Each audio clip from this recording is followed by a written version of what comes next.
अस्सलामुअलैकुम, welcome to the खानम्स kitchen.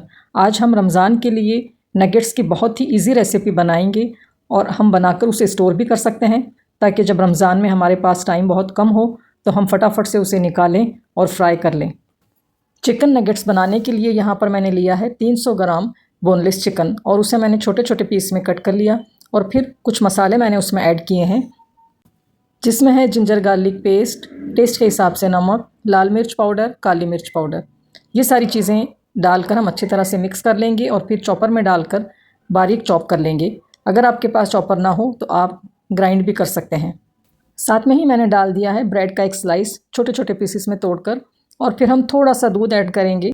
सारी चीज़ें डालने के बाद हम बारीक चॉप कर लेंगे।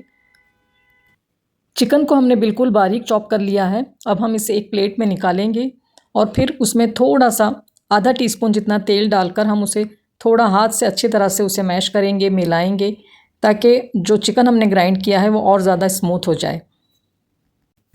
अच्छा, एक बात मैं और आपके साथ शेयर करना चाहूँगी कि जब चिकन का बैटर पूरा तैयार हो गया था नगेट्स बनाने के लिए और मैंने किस तरह से नगेट्स को शेप दिया है वो मैं आपको नहीं दिखा सकी हूँ, क्योंकि पता नहीं किस तरह से कुछ कैमरे में कुछ गड़बड़ हो गई थी, तो अच्छी तरह से वो जो क्लिप्स हैं वो शूट नहीं हुए, तो मुझे डायरेक्ट नगेट्स को शेप दिया हुआ ही आपको बताना पड़ रहा है।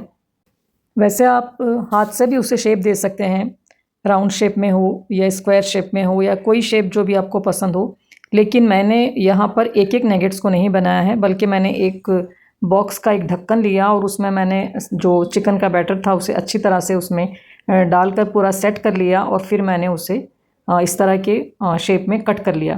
दरअसल मैं वो आपको बताना चाह रही थी लेकिन मैं नहीं बता सकी और डायरेक्ट मुझे इस तरह से दिखाना पड़ा। तो आप उस तरह से चाहें तो कर सकते हैं, लेकिन जिस तरह से मैंने नगेट्स को कट किया है उस तरह से थोड़ा काम आसान हो जाता है, एक एक नहीं बनाना पड़ता। तो आप चाहें तो इस तरह कर सकते हैं। और फिर मैंने मैदे की एक स्लरी बनाई जिसमें मैंने नमक और लाल मिर्च पाउडर डाला और फिर स्लरी में डिप किया और ब्रेड क्रम्ब से कोट कर लिया। अब आप इसे बनाकर दो तरीक़े से फ्रीज़ कर सकते हैं। एक तो आप किसी एयर टाइट कंटेनर में पहले नगेट्स को रखें, फिर ऊपर एक बटर पेपर या कोई प्लास्टिक की शीट रखें और दोबारा नगेट्स की लेयर रखें। इस तरह से आप स्टोर कर सकते हैं। और दूसरा तरीक़ा यह है कि जब नगेट्स पूरे तैयार हो जाएं तो आप किसी चौड़े बर्तन में रख कर आप थोड़ी देर के लिए यानी 2-3 घंटे के लिए फ्रीज़र में रख दें और जब वो थोड़े से हार्ड हो जाएं तो फिर आप किसी ज़िप लॉक बैग में भी डालकर उसे रख सकते हैं।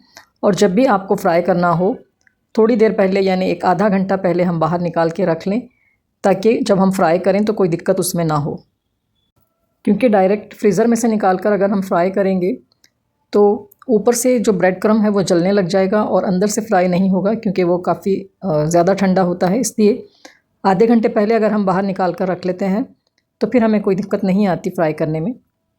मैंने ब्रेड क्रम्ब्स से कोट करने के बाद मैंने थोड़ी देर के लिए उसे फ्रिज में रखा था, ताकि जो क्रम्ब्स हमने उस पर लगाए हैं ब्रेड के वो अच्छी तरह से उस पर सेट हो जाएं। और अब मैंने यहाँ पर एक साइड में तेल गरम कर लिया था और मैं आपको फ्राई करके दिखा रही हूँ। मैंने सारे नगेट्स फ्राई नहीं किए हैं, जितने मैंने बनाए थे उसमें से मैं आधे ही फ्राई कर रही हूँ, क्योंकि मुझे सिर्फ आपको दिखाना है, इसलिए बाकी के मैं बाद में फ्राई करूँगी।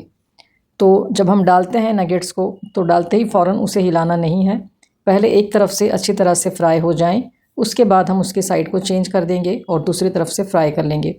जिस वक्त हम तेल में डालते हैं उस वक्त तेल थोड़ा अच्छी तरह से गर्म होना चाहिए और नगेट्स को डालने के बाद हम थोड़ा सा फ्लेम को कम कर देंगे, ताकि अंदर से भी अच्छी तरह से हमारे जो नगेट्स हैं वो सिक जाएँ।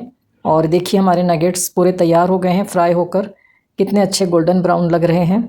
हम आपको सर्व करके भी दिखा देते हैं। नगेट्स की बहुत ही इजी रेसिपी मैंने आपके साथ शेयर की है, जो ऊपर से क्रिस्प और अंदर से सॉफ्ट बनते हैं। तो रमज़ान के लिए आप भी अभी से बनाकर उसे फ्रीज़ कर लें, ताकि रमज़ान में आपका टाइम सेव हो सके। ये देखिए मैंने अंदर से भी आपको दिखाया है कितना सॉफ्ट है और बहुत ज़्यादा टेस्टी भी बना था। आपको मेरी रेसिपी कैसी लगी? अगर पसंद आई हो तो एक लाइक ज़रूर करें, फैमिली और फ्रेंड्स में शेयर करें। अपना बहुत सारा ख्याल रखें। Thanks for watching.